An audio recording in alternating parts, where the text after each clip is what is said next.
പുറപ്പാട് പുസ്തകം അധ്യായം 13. യഹോവ പിന്നെയും മോശയോട്, ഇസ്രായേൽ മക്കളുടെ ഇടയിൽ മനുഷ്യരിലും മൃഗങ്ങളിലും കടിഞ്ഞൂലായി പിറക്കുന്നതിനെയൊക്കെയും എനിക്കായി ശുദ്ധീകരിക്കുക. അത് എനിക്കുള്ളതാകുന്നു എന്ന് കൽപ്പിച്ചു. അപ്പോൾ മോശെ ജനത്തോട് പറഞ്ഞത്, നിങ്ങൾ അടിമ വീടായ മിസ്രൈമിൽ നിന്ന് പുറപ്പെട്ടു പോന്ന ഈ ദിവസത്തെ ഓർത്തുകൊള്ളുവിൻ. യഹോവ ബലമുള്ള കൈകൊണ്ട് നിങ്ങളെ അവിടെ നിന്ന് പുറപ്പെടുവിച്ചു. അതുകൊണ്ട് പുളിപ്പുള്ള അപ്പം തിന്നരുത്. ആബീബ് മാസം ഈ തീയതി നിങ്ങൾ പുറപ്പെട്ടു പോന്നു.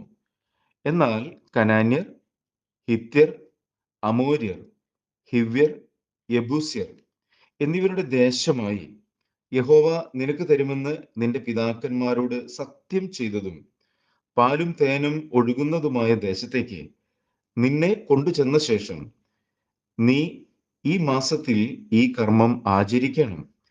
7 ദിവസം നീ പുളിപ്പില്ലാത്ത അപ്പം തിന്നണം. 7-ാം ദിവസം യഹോവയ്ക്ക് ഒരു ഉത്സവമായിരിക്കണം. 7 ദിവസവും പുളിപ്പില്ലാത്ത അപ്പം തിന്നണം. നിന്റെ പക്കൽ പുളിപ്പുള്ള അപ്പം കാണരുത്. നിന്റെ അതിർത്തിക്കകത്തെങ്ങും പുളിച്ച മാവും കാണരുത്. ഞാൻ മിസ്രൈമിൽ നിന്ന് പുറപ്പെടുമ്പോൾ യഹോവ എനിക്ക് വേണ്ടി ചെയ്ത കാര്യം നിമിത്തം ആകുന്നു ഇങ്ങനെ ചെയ്യുന്നത് എന്ന് നീ ആ ദിവസത്തിൽ നിന്റെ മകനോട് അറിയിക്കണം. യഹോവയുടെ ന്യായപ്രമാണം നിന്റെ വായിൽ ഉണ്ടായിരിക്കേണ്ടതിന് ഇത് നിനക്ക് നിന്റെ കൈയിന്മേൽ അടയാളമായും നിന്റെ കണ്ണുകളുടെ നടുവിൽ ജ്ഞാപക ലക്ഷ്യമായും ഇരിക്കണം. ബലമുള്ള കൈകൊണ്ടല്ലോ യഹോവ നിന്നെ മിസ്രൈമിൽ നിന്ന് പുറപ്പെടുവിച്ചത്. അതുകൊണ്ട് നീ ആണ്ടുതോറും നിശ്ചയിക്കപ്പെട്ട സമയത്ത് ഈ ചട്ടം ആചരിക്കണം. യഹോവ നിന്നോടും നിന്റെ പിതാക്കന്മാരോടും സത്യം ചെയ്തതുപോലെ നിന്നെ കനാന്യരുടെ ദേശത്ത് കൊണ്ടുചെന്ന് അത് നിനക്ക് തരുമ്പോൾ കടിഞ്ഞൂലിനെയൊക്കെയും നിനക്കുള്ള മൃഗങ്ങളുടെ കടിഞ്ഞൂൽ പിറവിയെയൊക്കെയും നീ യഹോവയ്ക്കായി വേർതിരിക്കണം. ആണൊക്കെയും യഹോവയ്ക്കുള്ളതാകുന്നു.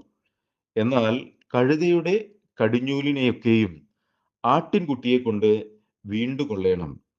അതിനെ വീണ്ടുകൊള്ളുന്നില്ലെങ്കിൽ അതിൻ്റെ കഴുത്ത് ഒടിച്ചു കളയണം.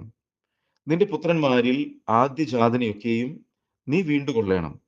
എന്നാൽ ഇത് എന്ത് എന്ന് നാളെ നിന്റെ മകൻ നിന്നോട് ചോദിക്കുമ്പോൾ യഹോവ ബലമുള്ള കൈക്കൊണ്ട് അടിമ വീടായ മിസ്രൈമിൽ നിന്ന് ഞങ്ങളെ പുറപ്പെടുവിച്ചു.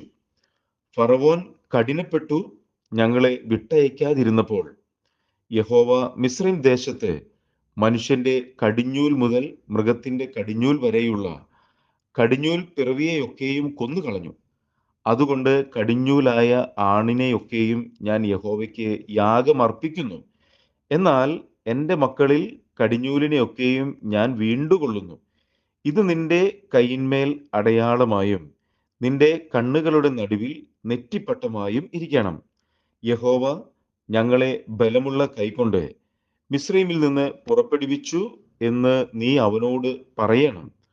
ഫറവോൻ ജനത്തെ വിട്ടയച്ച ശേഷം ഫെലിസ്ത്യരുടെ ദേശത്തു കൂടിയുള്ള വഴി അടുത്തത് എന്ന് വരികിലും ജനം യുദ്ധം കാണുമ്പോൾ പക്ഷെ അനുതപിച്ച് മിസ്രൈമിലേക്ക് മടങ്ങിപ്പോകുമെന്ന് വെച്ച് ദൈവം അവരെ അതിലെ കൊണ്ടുപോയില്ല.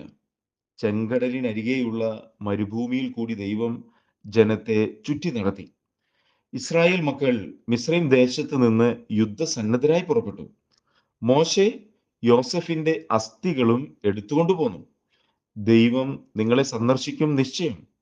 അപ്പോൾ എൻ്റെ അസ്ഥികളും നിങ്ങൾ ഇവിടെ നിന്ന് എടുത്തുകൊണ്ട് പോകണമെന്ന് പറഞ്ഞ് അവൻ ഇസ്രായേൽ മക്കളെ കൊണ്ട് ഉറപ്പായി സത്യം ചെയ്യിച്ചിരുന്നു. അവർ സുക്കോത്തിൽ നിന്ന് യാത്ര പുറപ്പെട്ടു മരുഭൂമിക്കരികെ ഏഥാമിൽ പാളയമിറങ്ങി. അവർ പകലും രാവും യാത്ര ചെയ്യുവാൻ തക്കവണ്ണം അവർക്ക് വഴി കാണിക്കേണ്ടതിന് പകൽ മേഘസ്തംഭത്തിലും അവർക്ക് വെളിച്ചം കൊടുക്കേണ്ടതിന് രാത്രി അഗ്നിസ്തംഭത്തിലും യഹോവ അവർക്ക് മുൻപായി പോയിക്കൊണ്ടിരുന്നു. പകൽ മേഘസ്തംഭവും രാത്രി അഗ്നിസ്തംഭവും ജനത്തിന്റെ മുമ്പിൽ നിന്ന് മാറിയതുമില്ല.